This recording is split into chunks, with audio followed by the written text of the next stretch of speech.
नमस्कार, आदाब। सोनम वांगचुक के गिरते स्वास्थ्य की चिंता पूरे देश को हो रही है, सिवाय इस गूंगी बहरी सरकार। हालांकि कई पॉलिटिकल पार्टी का समर्थन सीजेपी यानी कॉकरोच जनता पार्टी को मिल चुका है। फिलहाल तो सबको चिंता है कि सोनम वांगचुक की गिरती स्वास्थ्य को लेकर, जिसमें कई लोगों ने उनसे रिक्वेस्ट किया है कि वो अपने इस आमरण अनशन को तोड़ दें, छोड़ दें, क्योंकि ये सरकार सुनने वाली नहीं है। जिसमें प्रमुख हैं शंकराचार्य अविमुक्तेश्वरानंद सरस्वती। हम सोनम जी से भी कहना चाहेंगे कि जब पत्थर दिल सरकार है, जब आप जानते हो कि ये इस तरह की भाषा को समझती नहीं है, तो फिर क्यों आप अपना जीवन दांव पे लगाए? आप बिल्कुल ये अनशन खत्म करो।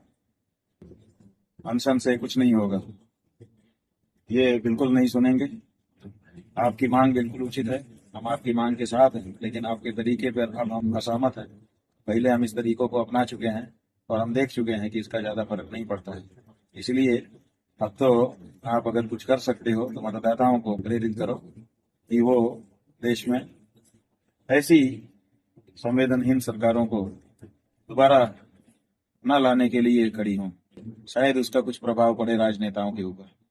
इसलिए आपका वीडियो हमने देखा, हमारे लोगों ने हमको दिखाया। आपकी जो शारीरिक स्थिति परिस्थिति है उसको भी हमने देखा। जिस सादगी के साथ, जिस शांति के साथ और जिस सात्विक हृदय के साथ आप बैठे हुए हैं, अब वो भाषा सुनने वाली राजनीतिक पार्टी सत्ता में नहीं है। इस बात को भी आपको स्वीकार करना चाहिए। आप लोगों के हजारों संदेश आए कि मैं अनशन तोड़ दूं, कुछ खा लूं। अगर मैं खा भी लूं तो उससे क्या बदलेगा और क्या संदेश जाएगा? सरकार को तो यही संदेश जाएगा कि जवाबदेही की ज़रूरत नहीं है, वो बैठ जाते हैं, वो चले जाते हैं। सिर्फ अनशन तोड़ने को कहने के बजाय मैं आप लोगों से विनती करूंगा कि आप भी एक छोटा कदम उठाएं। 20 जुलाई को इतनी बड़ी संख्या में आएं कि एक संदेश सरकार को जाए। क्या सरकार मानेगी? नहीं मानेगी। सरकार की अपनी मजबूरी है।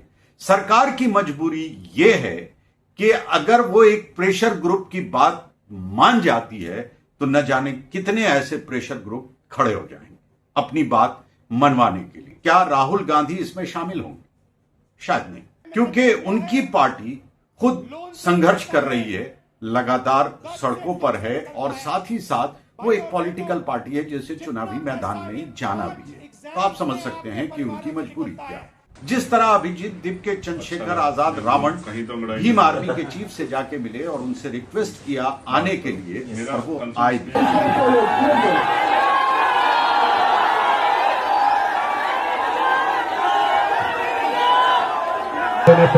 देखो 20 तारीख को प्रोटेस्ट होगा तो प्रोटेस्ट होगा, और ऐसा प्रोटेस्ट होगा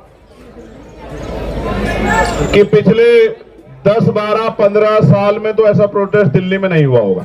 अभिजीत दीपके को जितनी भी ऑपोजिशन पॉलिटिकल पार्टियां हैं उनके चीफ से जाके मिलना चाहिए, उनसे बात करनी चाहिए और उनसे ये रिक्वेस्ट करना चाहिए कि आप भी हमारे इस आंदोलन में शामिल हो, जंतर मंतर से संसद तक हमारे साथ चले मार्च करते हुए। अगर ऐसा होता है तो आपके इस आंदोलन को बड़ा समर्थन मिलेगा और बड़ी ताकत मिल सकती है।